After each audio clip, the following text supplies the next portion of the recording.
John Bolton is in Jerusalem. I guess to talk to his paymasters, because we all know that John Bolton is a Zionist through and through, just like Nikki Haley. He's there to talk to the Israelis. He's in Jerusalem. We know who his masters are. And he says something like this. If Syria uses chemical weapons, we'll have no choice but to respond. We, meaning America. Translation. If ISIS uses chemical weapons, we'll blame it on Syria and respond to our own propaganda. It's been the same song and dance over and over and over again. Why is America in the Middle East?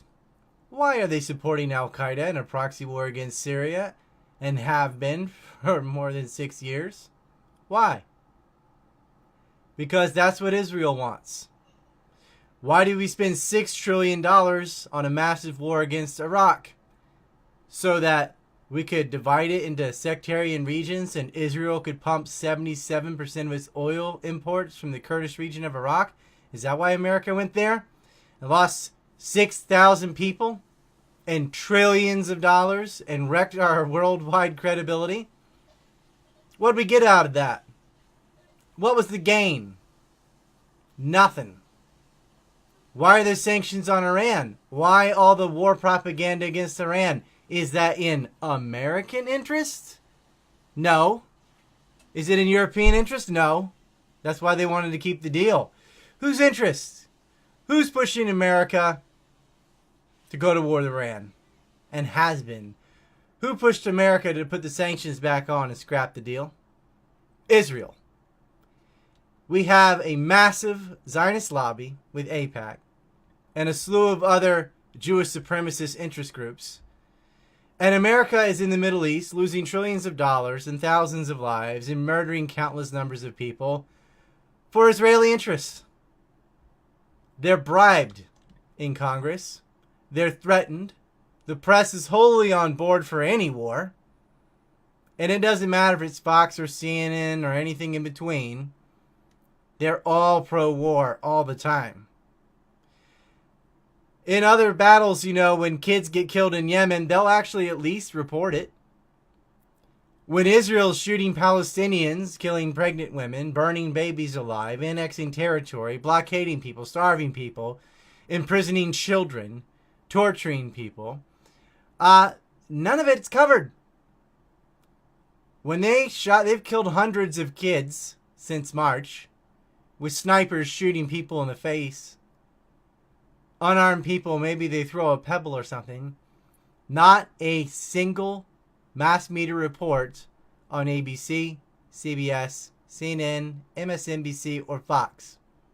Nothing on the televised news media about Israeli crimes. They'll talk about Saudi Arabia. They'll talk about Iraq. They'll talk about Syria. Talk about Turkey. They'll talk about anyone in the world except for Israel. Why does Israel get such a pass by American media? Why is the media not interested in covering crimes done by Israel? There's no crime they can commit that has a consequence. They murder people. They murder children. They torture people. They set houses on fire. They burn farmland.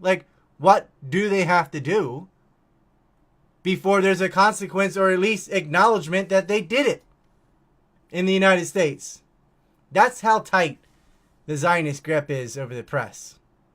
America is bleeding and dying and losing money, not for American interests, but for Jewish interests, Jewish supremacists. I call them Zionists.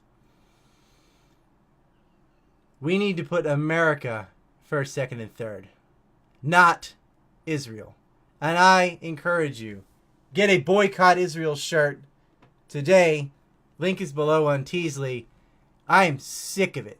I am sick to death of all these gaffy politicians grabbing their ankles for Israel. Yes, sir, may I have another?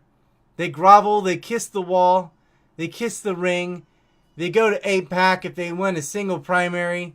They all are lorded above their paymasters, Zionists with deep pockets, as Philip Giraldi says. The deep pocket state the Soroses, the Sheldon Adelsons, these rich billionaire racist Jews that pay for policy and are in a government. It's obvious and everyone knows it, but they're scared to call a spade because somebody will label you anti-Semitic or some other garbage.